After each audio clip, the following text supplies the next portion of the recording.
మహాదేవ శ్రీమాత్రే నమః. Welcome to our channel.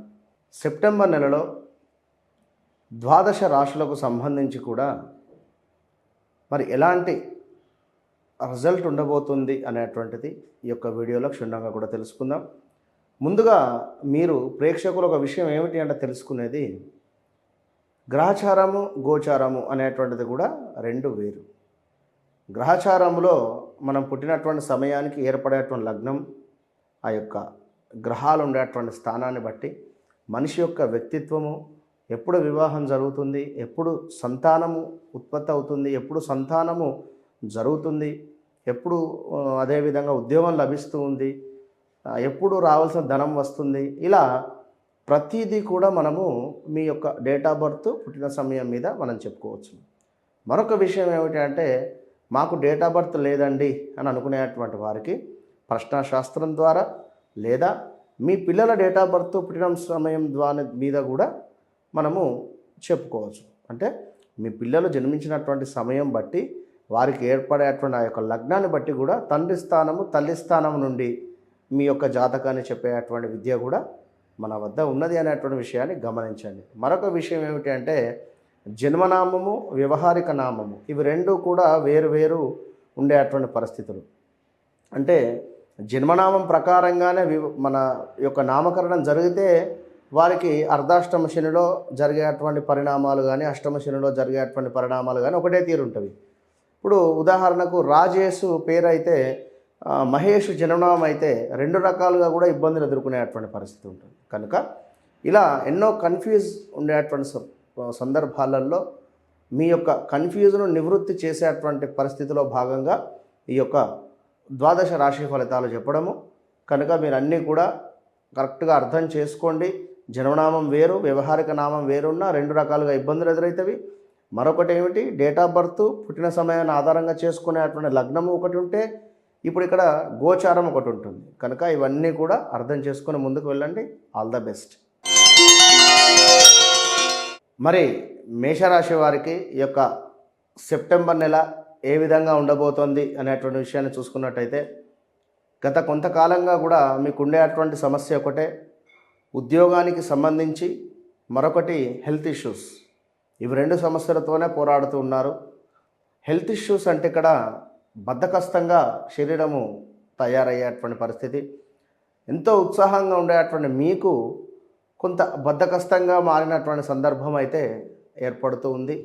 మరొక విషయం ఏమిటి అనుకుంటే, ఖచ్చితంగా కూడా మేషరాశి వారు చేసేటువంటి ఉద్యోగంలో మార్పులు చేర్పులు కావాలి అనేటువంటి ఆశతో కూడా మీరు ఎదురు చూస్తూ ఉన్నారు. వ్యాపారం అందు కూడా చక్కటి లాభాలు గోచరిస్తూ ఉన్నాయి. ఈ యొక్క నెలలో సంపూర్ణకరమైనటువంటి ఆదాయం గోచరిస్తూ ఉంది. మనస్సునందు ఎంతో కూడా ఉత్సాహంగా దైవ చింతన, చక్కటి మీరు పనిచేసేటువంటి వృత్తిలో గొప్పటి పేరు ప్రఖ్యాతలు వచ్చేటువంటి పరిస్థితి, లేదా పనిలో మీరు ఇంతకుముందు కొంత ఇబ్బందికరమైనటువంటి పరిస్థితులు ఎదుర్కొంటూ ఉన్నారు అనుకున్నట్టయితే, ఈ నెలలో అలాంటి పరిస్థితుల నుండి మీకు మంచి గుర్తింపు లభించేటువంటి, ఆదరణ లభించేటువంటి పరిస్థితి గోచరిస్తూ ఉంది. కుటుంబంతో చక్కగా కూడా తీర్థయాత్రలు కావచ్చును. ఎంతో సంతోషకరమైనటువంటి నెలగా ఈ నెల మీకు గుర్తుండిపోయేటువంటి పరిస్థితి ఉంది. మంచి కార్య సాధన, అదేవిధంగా పిల్లలు మీ యొక్క ఉన్నత చదువులు కావచ్చును, లేదా 10th క్లాస్ కానీ ఈ యొక్క 5th నుండి పిల్లల చదువుకు సంబంధించినటువంటి ఎంతో ఆందోళన చెందేటువంటి వారు, అంతకుముందు సరిగ్గా చదవటం లేదని కానీ మరొకటి ఆందోళన ఉండేటువంటి తల్లిదండ్రులకు ఈ నెలలో తప్పకుండా మీకు బాగుంటుంది అని చెప్పడం జరుగుతున్నది. చక్కటి విద్యయందు లాభాలు, ఉద్యోగంలో కూడా పదోన్నతి లభించేటువంటి పరిస్థితితో పాటు నూతన ఉద్యోగ ప్రయత్నాలు ఏవైతే ఉన్నాయో అవి తప్పకుండా కూడా విజయం పొందేటువంటి విధంగా ఈ నెలలో వెళ్ళబోయేటువంటి పరిస్థితి ఉంది.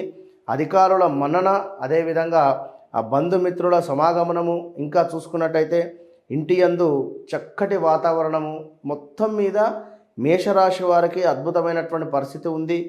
కొంత నూతన పనులకు శ్రీకారం చుట్టుకునేటువంటి పరిస్థితి, దేవతా పూజలు నిర్వహించుకోవడము, ఇలా ఈ మాసం మొత్తము కూడా బాగుండేటువంటి పరిస్థితి ఉంది. ఇక్కడైతే ముఖ్యంగా కూడా మేషరాశి వారు ఎవరైతే ఉన్నారో మీరు 6వ తారీఖు కావచ్చును, అదేవిధంగా 15వ తారీఖు కావచ్చును, అదేవిధంగా 24వ తారీఖు కావచ్చును. ఈ డేట్స్లలో మీరు ఎలాంటి పనులు అనుకున్నా కూడా అద్భుతమైనటువంటి విజయము, అంటే ముఖ్యమైనటువంటి పనులు ఈ మనం చెప్పినటువంటి డేట్స్లో ముందుకు వెళితే మంచి ఫలితం ఉంటుంది. మరొక విషయం ఏమిటయ్యా అనుకుంటే నెంబర్ 7, నెంబర్ 1 ఈ నెంబర్స్ను మీరు నెంబర్ 1 అంటే 1 కానీ లేదా 10వ తారీఖు కానీ ఇలా, లేదా మనకు 28వ తారీఖు కానీ ఇలాంటి డేట్స్ చూసుకొని ముందుకు వెళ్ళండి. 7వ నెంబర్ కూడా మీకు ఎంతో బాగుంటుందండి. 7వ నెంబర్ అంటే ఇక్కడ 7వ తారీఖు. ఈ డేట్స్లలో మీకు శుభం కలిగేటువంటి పరిస్థితి అయితే గోచరిస్తుంది. ఇక్కడ ముఖ్యంగా మీరు తెలుసుకోవాల్సిన విషయం ఏమిటంటే మీ జాతకంలో దశ అంతర్దశలు ఏమైతే నడుస్తున్నాయో దాని ప్రకారంగా బేస్ చేసుకొని మీకు రిజల్ట్ అనేటువంటిది వస్తుంది. మాకు జాతకం లేదు అని అనుకునేటువంటి వారు మనం చెప్పేటువంటి గోచారాన్ని మీరు ఫాలో అయ్యేటువంటి పరిస్థితి ఉంటుంది. అదేవిధంగా ఈ యొక్క మేషరాశి వారు ఈ నెలలో లక్ష్మీదేవి ఆరాధన ఎంత చేస్తే మీకు అంత డబ్బు వచ్చేటువంటి పరిస్థితి కనబడుతుంది. లక్ష్మీదేవి ఆరాధన అంటే ప్రతిరోజు కూడా దీపారాధన చేసి శ్రీ సూక్తంతో అమ్మవారికి ఎరుపు రంగు పుష్పాలను సమర్పించండి, లేదా ఎల్లో రంగు పుష్పాలను సమర్పించండి. కమల పువ్వులు కూడా ఉంటాయి. ప్రతి శుక్రవారాలు కూడా అమ్మవారికి ఆ యొక్క పువ్వులతో చక్కగా కూడా అర్చన కార్యక్రమాలు చేసుకోండి. ఈ విధంగా మేషరాశి వారు అయితే చేసుకోండి. మరొక విషయం ఏమిటయ్యా అంటే రాబోయే రోజులలో ఏలినాటి శని ప్రభావం అయితే ఉంది మీకు కనుక ఇప్పటి నుండే ఎంతో జాగ్రత్తగా వహించండి, ఎంతో జాగ్రత్తగా ఉండండి.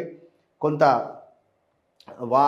నూతన వాహనాలు కొనేటువంటి సందర్భంలో కానీ, ఉద్యోగంలో మార్పులు చేర్పులలో కానీ, ఎవరైనా గవర్నమెంట్ జాబ్ ఇప్పిస్తా అన్నారు 1 లక్ష 2 లక్షలు ఇన్వెస్ట్ చేయండి అనేటువంటి సందర్భంలో కానీ, ఫలానా వద్ద ల్యాండ్ ఉంది తీసుకోవాలనేటువంటి సందర్భంలో కానీ, లేదా ఒక హౌస్ తీసుకునేటువంటి సందర్భంలో కానీ, లేదా ఎక్కడైనా అమౌంట్ ఇన్వెస్ట్ చేసేటువంటి సందర్భంలో కానీ, లేదా చేయని తప్పులకు మాటలు పడుతూ ఉన్నారు అనేటువంటి సందర్భంలో కానీ, ఇలా కొన్ని సందర్భాలలో మీకు చికాకులు ఏర్పడేటువంటి సందర్భాలలో ఖచ్చితంగా జాతక పరిశోధన మీది లేకుండా మీ పేరు రీత్యా అయినా కూడా ఖచ్చితంగా మీరు ప్రశ్నాశాస్త్రం ద్వారానైనా చూసుకొని ముందుకు వెళితేనే మంచి ఫలితం ఉంటుంది. ఓకేనా? All the best.